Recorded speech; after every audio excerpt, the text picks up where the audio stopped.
From Isolation Studios, it's Richard Crouse. Hey everybody, welcome to Isolation Studios. I hope you're all doing well in whatever corner of the world you happen to be in. Of course, this isn't a studio, this is my home office, but for the next 2 weeks or 2 months or however long it takes to hammer COVID-19 into the ground, I'll be coming to you from here courtesy of this little camera on my iPhone. And as long as that continues to work, I'll be able to bring you guests like Julie Eng, who stops by today. She has been performing magic on stage since she was just 3 years old. She's fascinating. We'll get to Julie in just a second. I wanted to share something first, though, with you that I saw on Instagram, and it seemed to make a lot of sense to me because I've been self-isolated now for about a month, and I have found that after the first couple of days, I stopped wearing a watch. The clocks don't really matter a whit to me. I don't even think we changed them when the time changed because as I self-isolate, time has just become a meaningless kind of construct. I eat when I'm hungry, I have a drink when I'm thirsty. I don't wait for all the kind of traditional times to do all those things.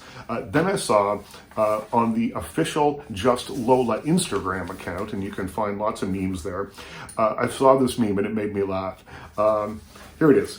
Until further notice, the days of the week are now called this day, that day, other day, someday, yesterday, today, and next day.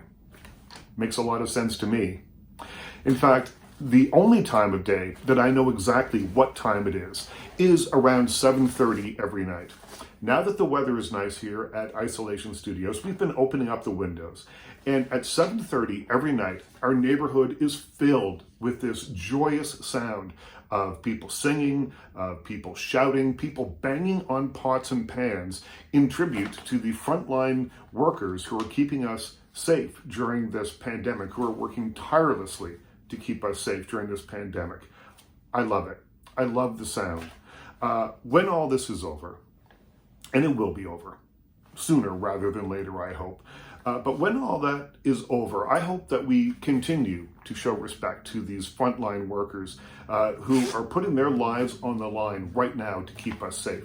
And we might not bang on pots and pans anymore, but I hope that we will keep that spirit of appreciation alive in our hearts. Julie Eng, on her biography, has the greatest line, and I think it sets up everything you need to know about her. She is the executive director of Magickana. That's great. She is a stage magician who performs great illusions and close-up magic and everything else, everything from shows to corporate events, all that kind of thing. But I love this line. I wasn't delivered by a stork. I was pulled out of a hat. That's how important magic has been to the life and career of Julie Eng. Let's get to know her. Julie, thanks for joining me at Isolation Studios. It's great to join you. Now, tell me what a magician does during isolation. How do you make the minutes disappear? I wish I had a secret formula for you. I really wish I could give you all the secrets to that. It's been a challenge for sure. I am very lucky. You know, actually the magic communities come together in this really interesting way where there's a lot of video content, free streaming. There was a huge magic conference online. I think it was like 30,000 people registered to participate in this. I know. It's an amazing thing. And that's the community. That's what magicians are doing. We are isolated. We are without work, which is incredibly frightening. And it's not just one city. It is everywhere. And that, I think, has been an amazing feeling of something we've never experienced, obviously, but you can't go anywhere. You can't do anything. You can't restart. There is such a pit of what am I going to do? And so this coming together as this community has been actually really heartening. People are reaching out. I'm a member of many societies and fraternities and sororities, and people are just reaching out. They're just phoning, hey, how are you doing? You know, and I guess that provides some, at least small measure of comfort. I mean, this is, as we're saying, this is worldwide. And so what you're experiencing here, your colleagues in England and wherever else they may be are experiencing the same thing. Yes, and I think there is that shared oddity and surrealism, but at least it is, as we've heard everybody say, we are in it together. And in that sense, at least there's solidarity there. So that's been kind of cool. And I'm very proud to see that so many local guys, friends from across the country, from across the world, as you've just pointed out, they're all reaching out. I get more calls now than I've ever had. Well, It goes to isolation a bit more. this is one of the funny things about this, is that I'm hoping one of the things that we take away from this, because I am kind of a bit of a Pollyanna type, I hope that we learn things from this that will then, filter into our lives after all this is over. And it will all end at some point. We'll be able to go outside and touch our faces again and do all that kind of thing. And one of the things I hope that we take away from this is the importance of staying connected, of the importance of forgetting about saying, oh, I'm just too busy. I can't. I'm too busy to see you or talk to you. I'm sorry I didn't email you. Take the time to do this kind of thing, because it's really important to stay connected. Yes, it's incredibly important to stay connected. And I think it is actually really interesting. I've spent a lot of time both with my magic friends, a lot of texting, because, they're in shared environments. Sometimes children are sleeping. Sometimes partners are on the telephone with work. But I also spend a lot of time with my family as well. It's been really fun. I have a 5-year-old nephew. He is isolated with his mom and dad at home, and it's a challenge. And Auntie is at the ready. We read together. We do a little bit of magic. It's very hard because, I want to play with him, and it's really fun to see that the magic still lights him up. He knows there's a screen between us now. And I used to have a lot of fun pulling coins out of his mouth when he was 3 and 4. He'd be eating ice cream. He'd be feeding me ice cream too. And I'd have it appear, and he was enchanted by it all. And it's fun that we have this very strange connection now. So we read together a lot right now, which has been wonderful. So I do a little magic for him on the side as well. And what's it like where you are? When you look out the window, are there people on the street? Are you seeing people self-isolating and keeping social distance and all that sort of thing? I was a little concerned at first because, I live very close to a park, and everyone needs to walk. Everyone needs to get some fresh air. We have a lot of animals in my neighborhood, so a lot of dog walking going on. And it was great to see people very mindful of it. I went down closer to the waterfront and to do a walk near Queens Quay, and so right down at the water at the lake. And it was so crowded. It was so alarmingly crowded. And it was very frustrating because, we are trying to do this collectively. Like, we need to, I don't want to stay in isolation any longer than you want to. So let's kind of do the right thing here. And I've noticed that now in the city, if I'm walking down, I walk near the financial district, or I walk down by St. Lawrence Market, I walk towards Queen West, and having this understanding with people, stepping aside, giving that courtesy of not a wide berth, but giving some space. I mean, it's a narrow street, and at people with, prams, and it's been really heartening that people make the space with a smile, but really respecting this space. I ran into one of my neighbors, and it was very instinctive to give her a hug, and I can't. So we stopped with this large driveway between us, shouting at each other. Well, these are the pictures I'm seeing on social media of neighbors talking to one another from across the street. And, with whether it's a bullhorn or just, speaking loudly. But it does speak to the idea that people want connection. They do want connection, even though we're all trying to play by the rules and stay apart. It's hard. It's really hard. And it's really heartening. As I keep saying, this word really means a lot to me, because I think people are now really trying. I feel like in my area, people are making a concerted effort. I live in a building, so a condominium, so I pass in and out of a shared lobby, and I was sidestepping a dog and his owner. We're trying to give each other space between the lift, and it was we were laughing because, it's a narrow passageway, but we're doing all that we can. And I think that there's a sense of community in that regard. And that's, we all have, for as little as we can sit down with each other, we're still actually connecting in our own ways. And that is, as you point out, the great lesson here. You have to tell me about the poster that's directly behind you. You helped curate a beautiful exhibition, which you can now have a look at, bits of it online, at the Art Gallery of Ontario here in Toronto, of these beautiful posters and artifacts from the history of magic. And it looks like you've taken one of them home. Don't tell the art gallery, okay? I love this guy so much. I have a few magic posters in my home, and it was really fun to acquire them. This is a 3-sheet. This is Alexander, and he is featured in the exhibition. He's the band who knows, and you can't quite see it down underneath here on my poster. So if I stand beside it, you can see it's quite, it's huge, yeah. He's quite tall. It's not like I'm the tallest person, but he's quite tall. So it's 3 sheets of posters turned on its edge, on its 90 degrees, and they're stacked on top of each other, which makes this beautiful poster. It's a lithograph. So this is what the Art Gallery of Ontario has been exhibiting, called Illusions, the Art of Magic. It was originally in Montreal in 2017 as part of the McCord collection, and it's called the Allan Slaight collection, the magic posters. Now, will this come back, do you think? Is there any word? I mean, it's probably still there, but no one can go see it right now. Yes, it was meant to last until, it was running until May 17th or 18th, something like this. But of course, with the closures, I don't even think we're going to be able to open, to see any of our museums open until probably end of May. You know, I don't know. I do hope, because of the way that everything has been pushed back, there is a possibility. It'd be really nice if we could have an extension, because it just opened in February 22nd, and it's, you know, April today. So, you know, it didn't get a really good chance. The museum shut the 13th of March. So it was exciting to see, you know, 65 of you. And I know you got to see some. Oh, I did. And I loved every minute. We've talked a little bit about how I used to do magic shows for kids' birthday parties 100 years ago. And I told you that I have a lot of magic books. And if you look behind me right here, there's Houdini, His Life and Art. And I'm sure if I poke around here, there's magic books all the way through here. A lot of which I never mastered. I was really good looking at the pictures, but not sort of patient enough, I guess, to spend the time actually doing it.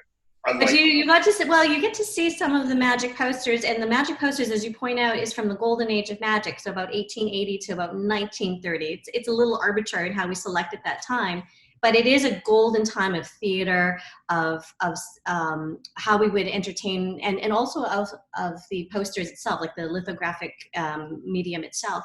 So it's kind of fun to see some of these old performers. Houdini is all over this exhibition. And in fact, if you recall, there's a straitjacket on display.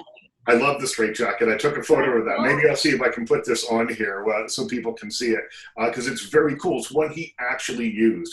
I mean, that's hurtling from a skyscraper or a flag post or whatever crazy antic he was up to. And it's fun to experience, you know, the actual physicality of some of the props that are also there. Because like you, if you had an interest in magic, you can see perhaps what you may have had in your collection, how it was used like almost 100 years ago or more than 100 years ago. So it's kind of cool from that perspective as well. Now, we were talking earlier about how the magic community has really come together online doing free shows and that sort of thing. Well, Magickana, which is an organization that you're very involved in, and I'm sure that probably a lot of this is on hold right now, but it's worth noting that you were one of the founding members of My Magic Hands, which is an outreach to teach kids about, at-risk kids about magic, and it teaches them discipline and gives them a sense of purpose, all that sort of thing. And then Senior Sorcery. And so you have given back with your craft and your art so much, but now people are giving back to you. And you mentioned the Slaight family. It's unbelievable, Richard. The Slaight Family Foundation the family itself is extraordinary. They're philanthropists, and Allan Slaight, who the poster collection is named after, had a great love of magic. He still does love magic, but his family's put this foundation together. His son, Gary Slaight, was really moved when he realized, you know, Gary's really into music as well, so he set up a big, similar idea of a gift to, he was participating in a national arts program where artists were being paid to perform. The Slaight Family Foundation donated directly toward that. The Slaight Family Foundation also gave $3 million to food banks across Toronto, and they also gave $150,000. They pledged to Magickana for us to distribute to magicians who rely solely on this as their income. And it was a very touching gift that we have been able to participate in the administration of. It's as I opened the conversation with you, it is really weird to just have all of a sudden everything you've been working on gone. Just like you were probably booked through till next year sometime with gigs. You do a lot of corporate gigs. You have so many irons in the fire, and then all of a sudden in a week, and I saw the same thing happen over here. All of a sudden, my schedule went from being that thick to being that thick, and then just disappear completely. Vanishing. That's exactly what's happened. It started with a few. Oh, I'm not sure. Okay, let's postpone. Maybe we can push that back into the summer. And I was scrambling with travel and with tickets. We were just working on all of it. It was really amazing to see that once full calendar, as you said, delete. It's just all vanishing. And I am one person out of this very large industry. Mm-hmm. And I have many, many friends in this, not only here in Canada, but of course around the world. We all are experiencing this. Seeing the Magic Castle shut down. The Magic Castle had 180 employees that had to be put on furlough. It's heartbreaking. I mean, that's one organization. So it's very hard to believe that that's happened. And the Slaight family, here they are donating $150,000 for Canadian magicians who rely on this full time. I mean, there are some benefits that now the government is starting to bring forward, but as we all know, it's an incredible strain right now, and it's frightening because we bank on our work. We bank on future work. It's just how it goes. It's how we pay our mortgages. It's how we buy our groceries. So now with all of this gone, how are we going to pay for the internet so we can stay connected? This is where this fund has been absolutely one of the most powerful, touching gifts that the Slaight Family Foundation has given directly to the Magician organization, like our subset of magic inside of the arts. They're incredibly supportive of all arts, of children, of hospitals, of seniors, but this particular fund for relief has been very, very moving. So it's exciting for me to be. It is exciting. And again, one of the ways that people are stepping up, and we're seeing this in all facets here, that people are taking extraordinary measures during this most extraordinary time. And it is so heartening to see. Yes. So we've been emailing back and forth, and you've agreed to do a trick for us. Well, in the spirit of giving, okay? I live nearby a lot of restaurants that have, they're having a really tough time. I live very close to a very busy area, and it's very hard for me to see how far a $5 sandwich can go now, right? We used to get excited about an order. Yeah. So imagine if we all collectively together just thought about the staff, the kitchen, the perhaps the delivery person who has to go out of their way, risk themselves. What if we could take that and just add a little bit of magic to their life, and we just add a little bit of something for them, so whoever Uber Eats, whoever wants to come and see me.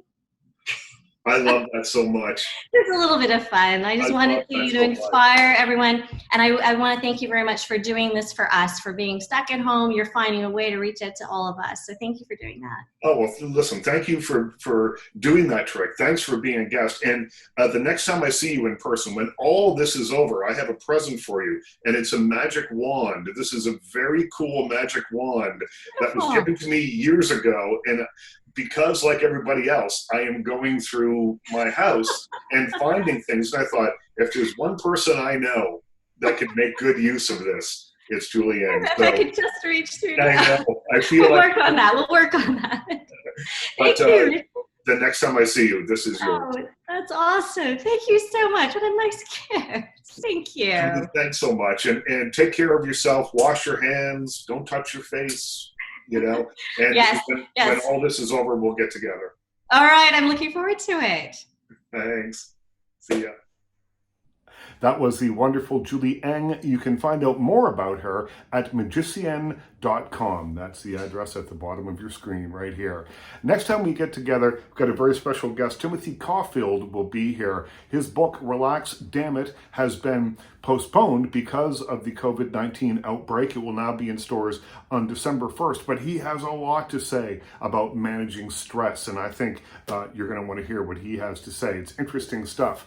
Before I let you go, though, I just want to share a photo. I went out to get some groceries the other day, and people, by and large, were doing a very good job of social distancing. On the sidewalk outside of the grocery store, there were 6-foot delineations marked so we knew where to stand and how far to stand apart from one another. People seeing us coming down the sidewalk would move, and we were doing this sort of sidewalk shuffle the whole time. One guy, though, has taken this one step further. I snapped a picture and put it on Twitter, and the responses on Twitter were everything from "that guy's trying way too hard" to "he's got the right idea."